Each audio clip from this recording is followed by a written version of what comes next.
আসসালামু আলাইকুম প্রিয় দর্শক, আশা করি আল্লাহর রহমতে সবাই সহি সালামতে ভালো আছেন। আমি আজকে বানাবো বেকারির মতো করে নরম তুলতুলে স্পঞ্জি কাপকেক। আপনারাও এইভাবে এরকম একটা কাপকেক রেসিপি তৈরি করে নিয়ে নিতে পারেন। সাধারণত বাচ্চাদের খুবই পছন্দ এই রেসিপিটা কাপকেক, আর আপনারাও চার সাথে এই কেক রেসিপিটা বানিয়ে রাখতে পারেন। দেখুন আমি একটু ভেঙে দেখাই ভিতরে কেমন নরম এবং স্পঞ্জি হয়েছে, ভালো করে ড্রাই হয়েছে। কেকটা বানানো খুবই সহজ আর খাইতে খুবই একটা মজা। আর কি বলবো, আপনারা সাথে থেকে পুরো রেসিপিটা দেখে নেবেন, তাহলে বুঝতে পারেন। তাহলে চলুন শুরু করি।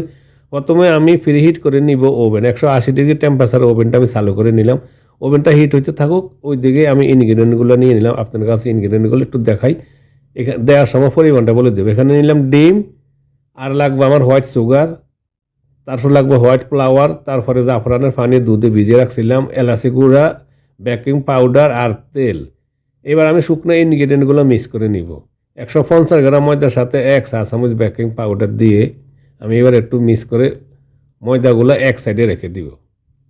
শুকনো ইনগ্রিডিয়েন্ট রেখে দিয়ে তারপরে আমি চলে যাব বিট করার জন্য। এখানে ছোট একটা বল নিয়ে নিলাম, বটে 6টা ডিম দিয়ে দিলাম কুসুম সহকারে। ডিমগুলো প্রথমে আমি একটু ভালো করে বিট করে নিব, যতক্ষণ পর্যন্ত না ডিমটা হালকা একটু ফেনা আসে। তারপরে দিয়ে দিলাম 180 গ্রাম হোয়াইট সুগার।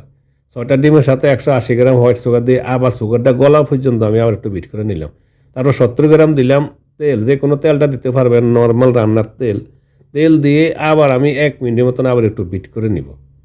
ভালো করে বিট করে নেওয়ার পরে মিক্স করে নিয়ে নিলাম। এবার আমি এতে দিয়ে দিব একটু জাফরানের পানি। আমি কিছুটা জাফরান দুধে ভিজিয়ে রাখছিলাম, একটু কালারের জন্য জাফরানের পানিটা দিয়ে দিলাম।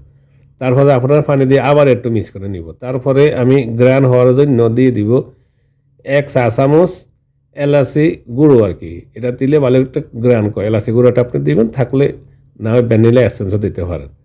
তারপরে আমি শুকনা যে ইনগ্রিডিয়েন্টগুলো মানে ময়দাটা মিক্স করে রাখছি বেকিং পাউডারের সাথে, এবার আমি একটা স্ট্রেনার দিয়ে একটু নাড়া দিয়ে দিব, তাহলে যাতে সমানভাবে ময়দাটা পড়ে, যাতে কোনো চাকা না থাকে বা কোনো দলা না থাকে ময়দাতে।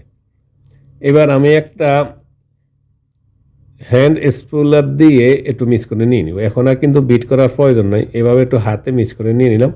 হাতে মিক্স করে নিয়ে তারপরে আমি দিয়ে দিব কেকের প্যানে। আমি কেকের প্যানে অলরেডি কেক পেপার মানে কাপ কেকের যে পেপারটা আমি বিছিয়ে নিছি। এবার আমি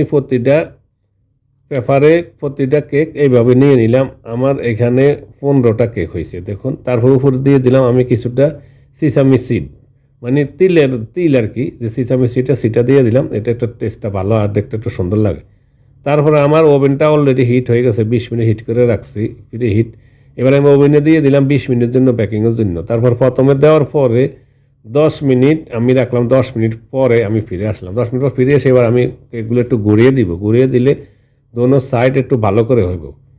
এর কেকের প্যানটা আমি ঘুরিয়ে দিয়ে আবার আরও 10 মিনিটের জন্য বেকিং করে নিব। চলে আসলাম আরও 10 মিনিট, সম্পূর্ণ 20 মিনিট টাইম লাগছে আমার বেকিং টাইম। কেকটা অলরেডি হয়ে গেছে মাশাআল্লাহ, দেখুন কেমন কেকটা মানে স্পঞ্জি হয়েছে, নরম তুলতুলে। এবার আমি একটু ঠান্ডা করে নিব কিছুক্ষণের জন্য। ভালো করে ঠান্ডা করে নেওয়ার পরে আমি উঠে নিব আরও ভালো করে ঠান্ডা করার জন্য একটা র্যাকের মধ্যে। দেখুন কালারটাও কেমন সুন্দর হয়েছে মাশাআল্লাহ, আর কেকটা কিন্তু ফুলে অনেকটা বড় হয়ে গেছে। প্রিয় দর্শক, রেসিপিটা যদি ভালো লাগে লাইক কমেন্ট এবং শেয়ার করুন, আর আমাদের চ্যানেলে সাবস্ক্রাইব করে সাথে থাকার অনুরোধ করবো প্লিজ। এবার আমি একটা র্যাকে উঠিয়ে নিলাম ভালো করে ঠান্ডা হওয়ার জন্য। তারপরে র্যাকে উঠে নিয়ে এখান থেকে আপনারা পরিবেশন করতে পারেন বিকেলে চার সাথে। আর বাচ্চাদের খুব প্রিয় এই রেসিপিটা যদি ভালো লাগে প্লিজ লাইক করবেন, কমেন্ট করবেন, আর ভালো লাগলে বন্ধুদের কাছে শেয়ার করবেন। আর আমাদের চ্যানেলটা সাবস্ক্রাইব করে সাথে থাকবেন পরবর্তী এরকম নিত্য নতুন ভিডিও দেখার জন্য।